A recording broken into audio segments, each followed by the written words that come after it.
नमस्कार मित्रों, आज की इस प्रेस वार्ता में आप सभी का स्वागत है।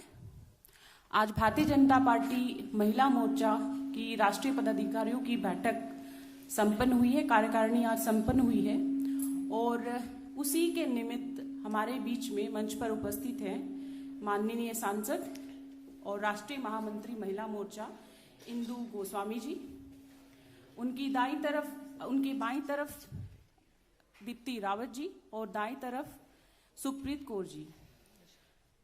मैं इंदु गोस्वामी जी से निवेदन करती हूँ कि आप सभी को संबोधित करें। सर्वप्रथम सभी पत्रकार बंधुओं को नमस्कार। मैं राज्यसभा की सांसद भी हूँ, नई चुन के आई हूँ अभी, और अभी ऑल इंडिया जनरल सेक्रेटरी बनी हूँ, तो आपके साथ फर्स्ट इंटरेक्शन रहेगी मेरी।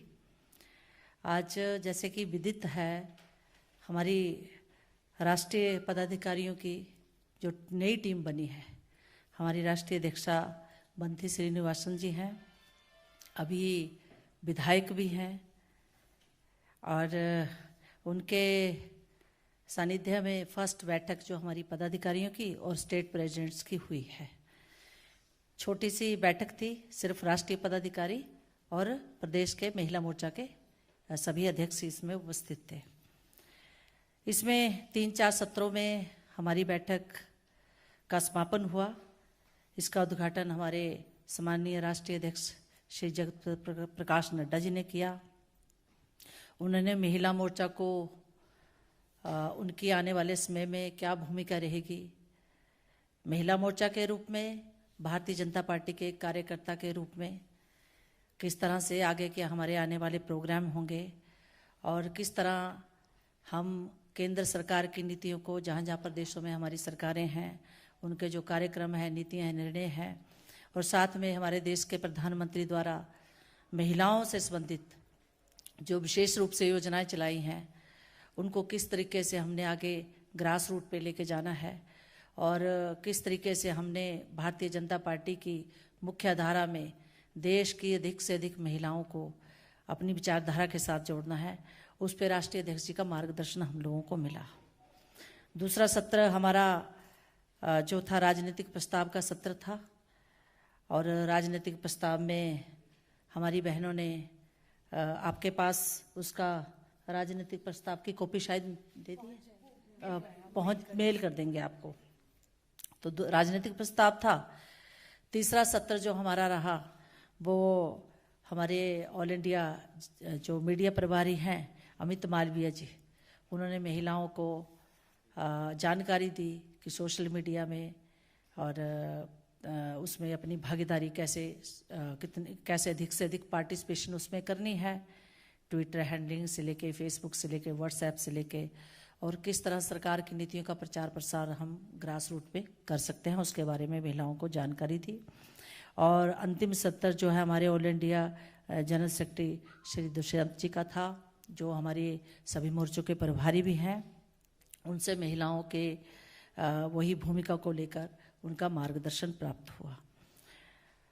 हमने जो राजनीतिक प्रस्ताव था उसमें हमने देश के प्रधानमंत्री जी का साबार धन्यवाद किया, क्योंकि जब से हमारे देश के प्रधानमंत्री नरेंद्र मोदी जी ने नेतृत्व संभाला है, आज 7वां वर्ष लग पड़ा है, लगभग कंप्लीट होने को है, तो जिस तरीके से महिलाओं के क्षेत्र में उन्होंने कार्य किए हैं, मुझे नहीं लगता पिछले 70 वर्षों में देश में जो महिलाओं के क्षेत्र में कार्य किए गए हैं वो कभी हुए हों।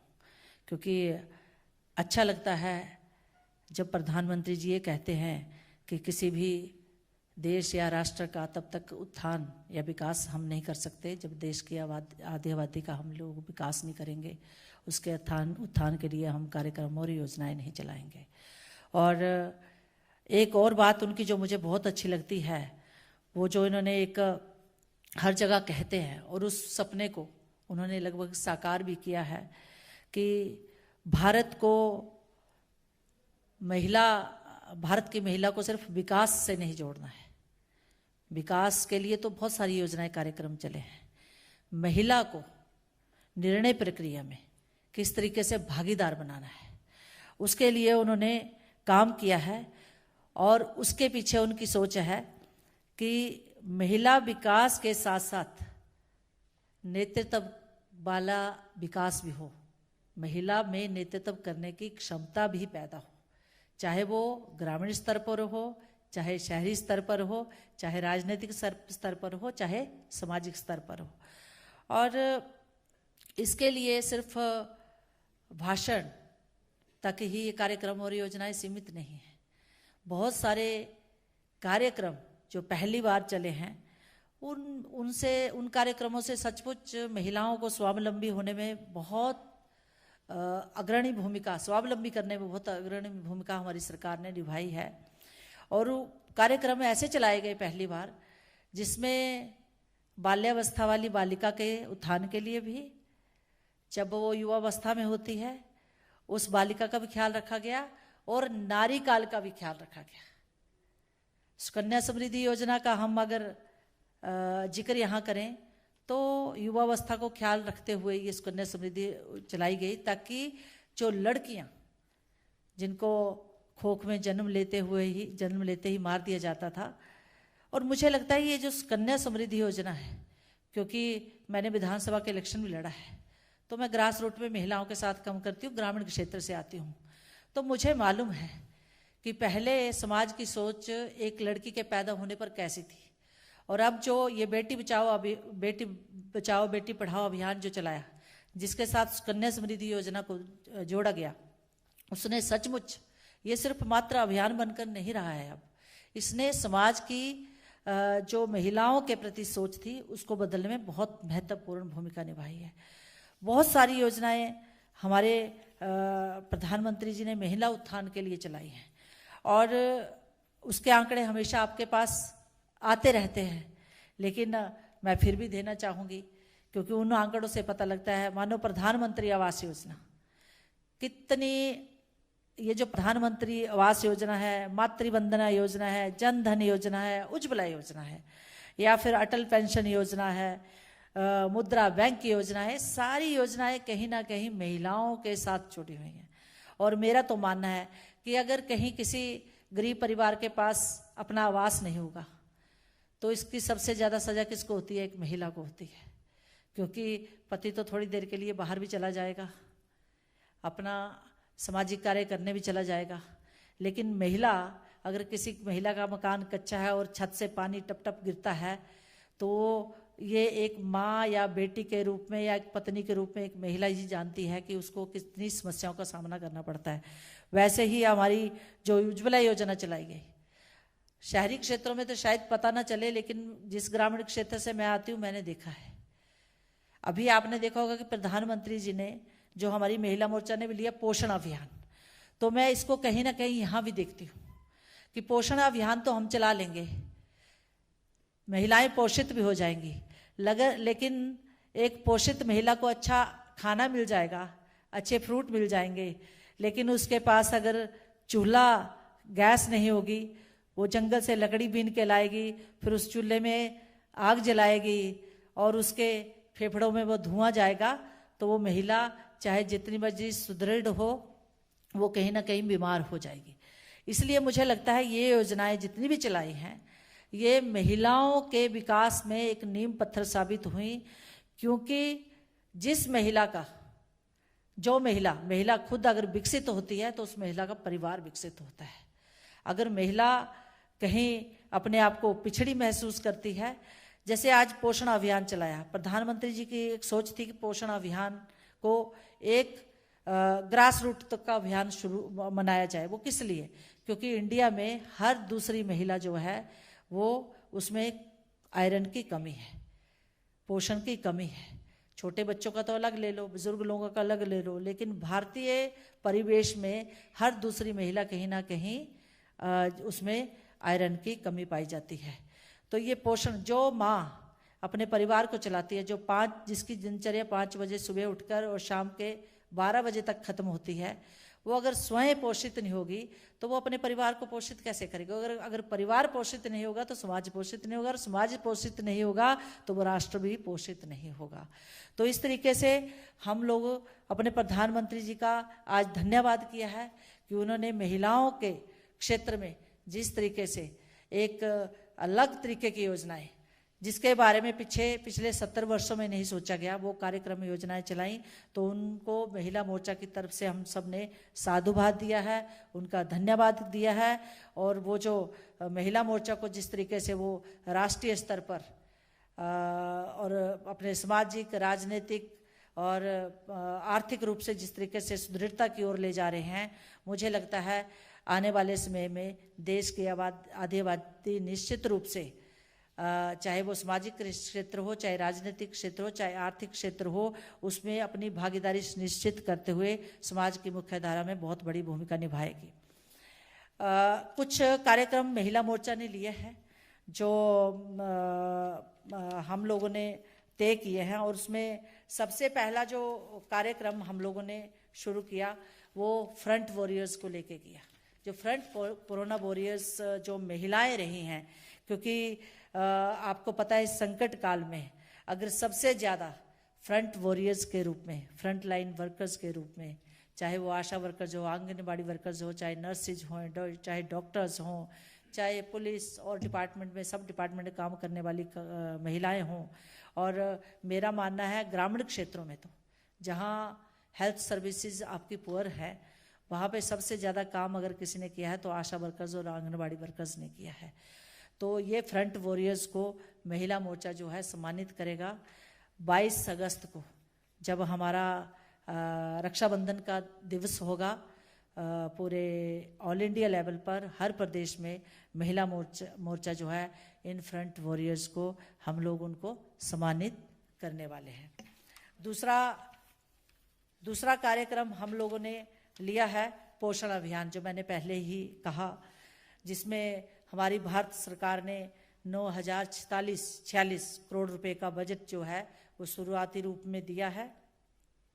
और मैंने इसके बारे में पहले ही आपको विस्तृत में बता दिया कि इसके पीछे हमारे प्रधानमंत्री की सोच क्या है, क्योंकि जो पहली जो आपको जीवन में पाठ पढ़ाती है, आगे जीवन में अपने परिवार को, अपने बच्चों को विकसित करने के लिए जो सबसे बड़ी एक टीचर होती है वो माँ होती है।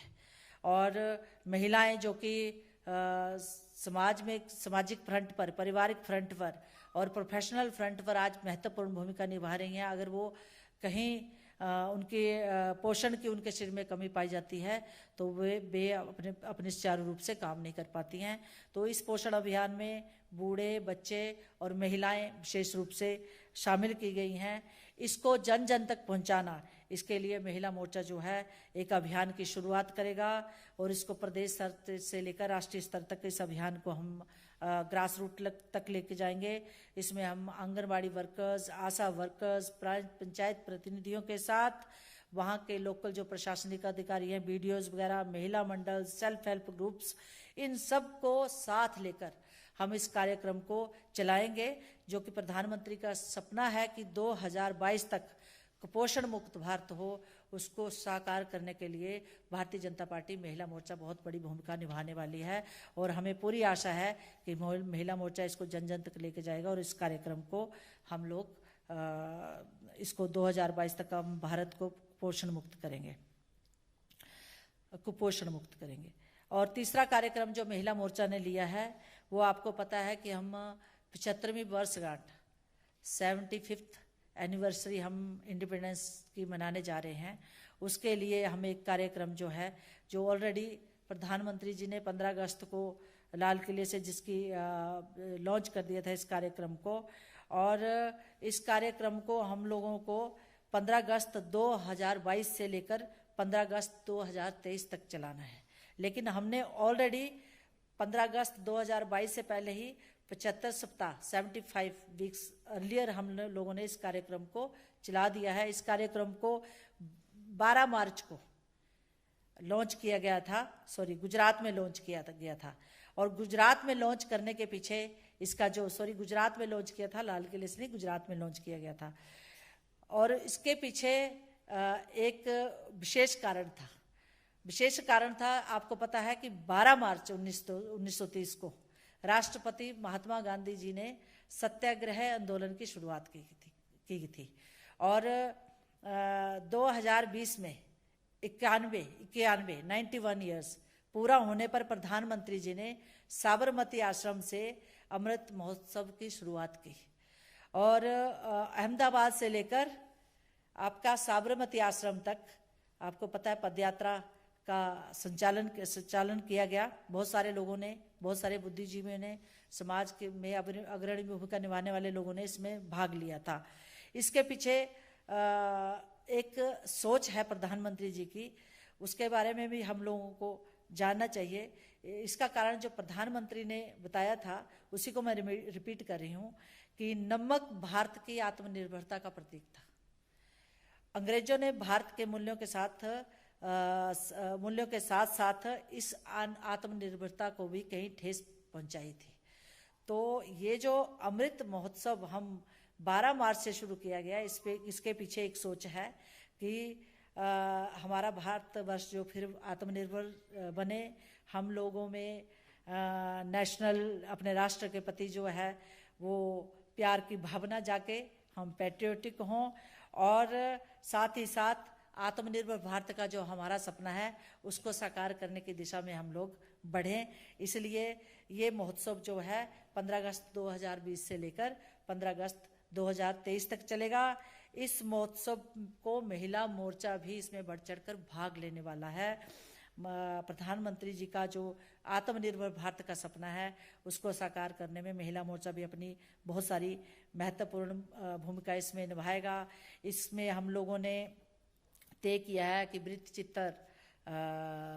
चित्रों द्वारा और अपने देशभक्ति के गीत, डिबेट, डेक्लामेशन, इस तरीके के कार्यक्रम महिला मोर्चा करे और फ्रीडम फाइटर्स जहाँ कहीं हैं या उनसे संबंधित जो परिवार हैं उनको हम लोग सम्मानित करें इस कार्यक्रम में। और साथ ही साथ स्कूलों में भी हम लोग आने वाले समय में इन कार्यक्रमों को लेके जाएंगे, डिबेट, डेक्लामेशन, और स्कूल में बच्चों को हमारे जिन फ्रीडम फाइटर्स ने हमारे देश के लिए कुर्बानियाँ दी या देश के लिए जो अपना संघर्ष किया आज़ादी दिलाने में, ताकि बच्चे भी उनके बारे में जाने, समाज उनके बारे में जाने। तो इस तरीके का कार्यक्रम महिला मोर्चा लेने वाला है और उसको हर प्रदेश में, देश में तो करेंगे, हर प्रदेश में भी हम कोई ना कोई कार्यक्रम ले जाके। स्कूलों में थोड़ी प्रॉब्लम है, लेकिन जैसे ही जहाँ जहाँ कोरोना काल में थोड़ा माहौल ठीक होता जाएगा उसको हम लोग करेंगे। एक कार्यक्रम और हमने लिया है जो देश के विकास के साथ जुड़ा हुआ है और देश की घरेलू इंडस्ट्री और जो हैंडलूम इंडस्ट्री है तो उसके साथ जुड़ा हुआ है। उसमें हमने एक संकल्प महिला मोर्चा ने लिया है कि हम लोग हैंडलूम की साड़ी, क्योंकि मैं तो डालती हूँ, तो हैंडलूम, मैं कॉटन के सिवाय दूसरे कपड़े नहीं डालती हूँ, तो हैंडलूम को हम प्रोत्साहित करेंगे और उसकी शुरुआत हम लोग महिला बहनें पहले स्वयं से करेंगी। और उसके बाद जितने भी हैंडलूम फैक्ट्रीज में काम करने वाली महिलाएं हैं, बहुत सारी महिलाएं, उसमें आपको पता है 50% से ज़्यादा महिलाएं काम करती हैं, तो उनको उनका उत्थान हो, उनका विकास हो, क्योंकि हम लोग हैंडलूम से बना कपड़ा खरीदेंगे तभी इस इंडस्ट्री को जो है इसकी ग्रोथ में हम लोग अपनी जो है भूमिका निभा पाएंगे। तो इस कार्यक्रम को भी हम लोग बहुत बड़े स्तर में लेके जाने वाले हैं। इसमें हमने तय किया है कि समाज में जो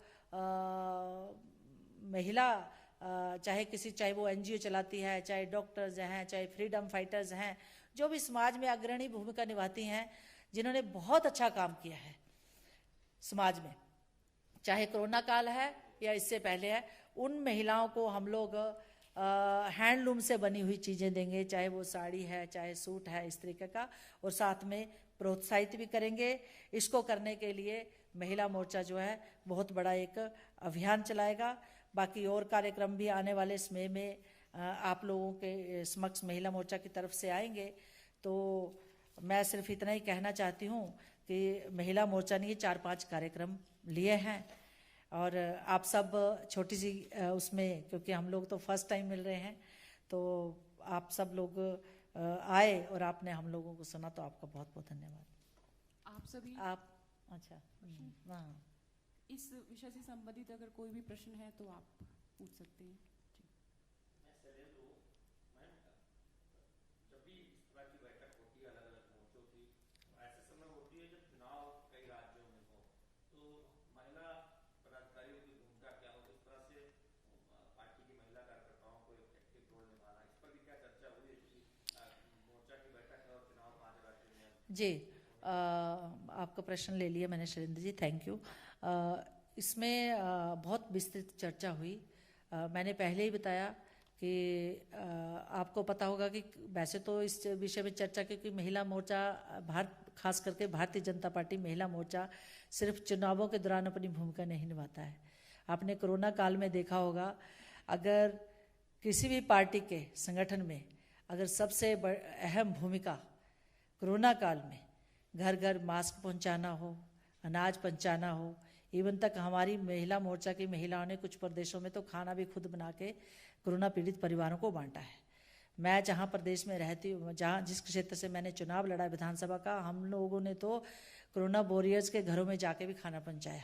कोरोना पीड़ित घरों, सॉरी वॉरियर्स नहीं, कोरोना पीड़ितों के घर में भी जाके खाना पहुँचाया।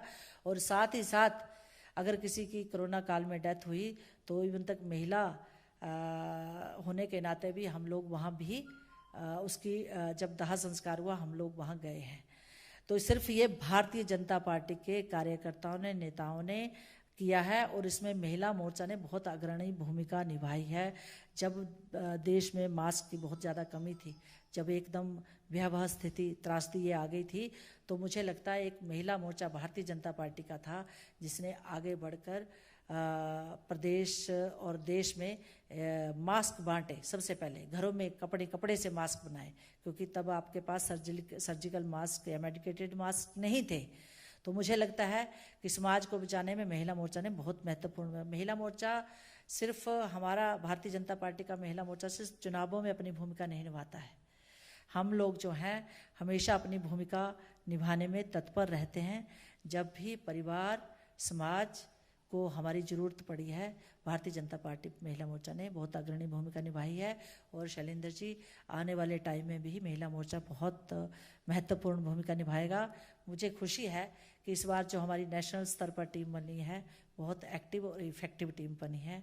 हमारी राष्ट्रीय अध्यक्षा बहुत सक्षम है, उनके साथ पूरी टीम जो है उसका अपनी फील्ड में एक बहुत महत्वपूर्ण स्थान रहा है। और मुझे लगता है महिला मोर्चा की ये टीम जो है वो जो पिछली अध्यक्षाओं ने काम किया है उसको भी आगे ले जाते हुए बहुत अच्छे से महिला मोर्चा जो है हमारे प्रधानमंत्री श्री नरेंद्र मोदी जी के नेतृत्व में जो देश के विकास में काम हो रहे हैं उनको आगे ले जाने में बहुत महत्वपूर्ण भूमिका निभाएंगे।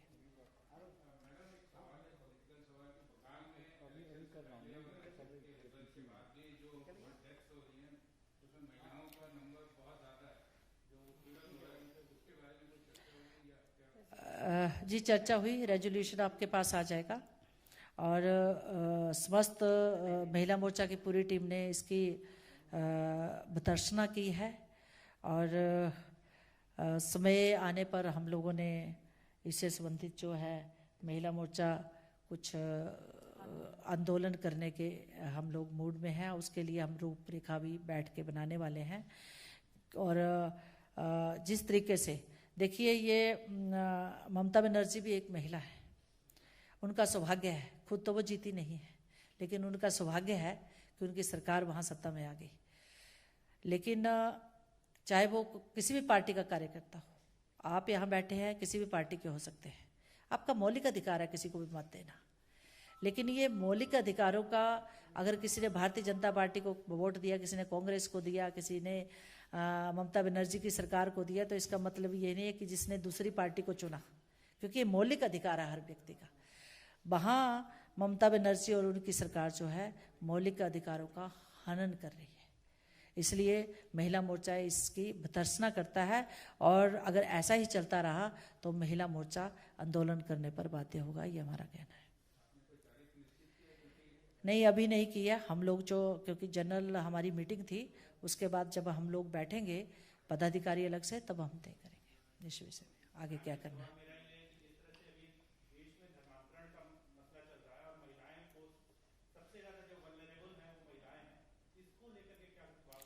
नहीं, आपको पता होगा कि हमारे गृह मंत्री जी ने, हमारे प्रधानमंत्री जी ने इस पे बहुत बड़ा संज्ञान लिया है और काफ़ी कार्यवाही इस पर रिपोर्ट्स में मांगी है, कार्यवाही भी की जा रही है। तो मुझे लगता है इस पे बहुत बड़ा एक्शन होने वाला है। आपको पता है बहुत सारे लोग इससे संबंधित अरेस्ट भी किए गए हैं। बहुत बड़ा एक तंत्र है जिसके बारे में जानकारी इकट्ठी की जा रही है और जब जानकारी इकट्ठी होगी तो मुझे लगता है इस पर एक्शन भी लिया जाएगा समय आने पर। आप सभी का बहुत बहुत बहुत बहुत धन्यवाद। नमस्कार सबको।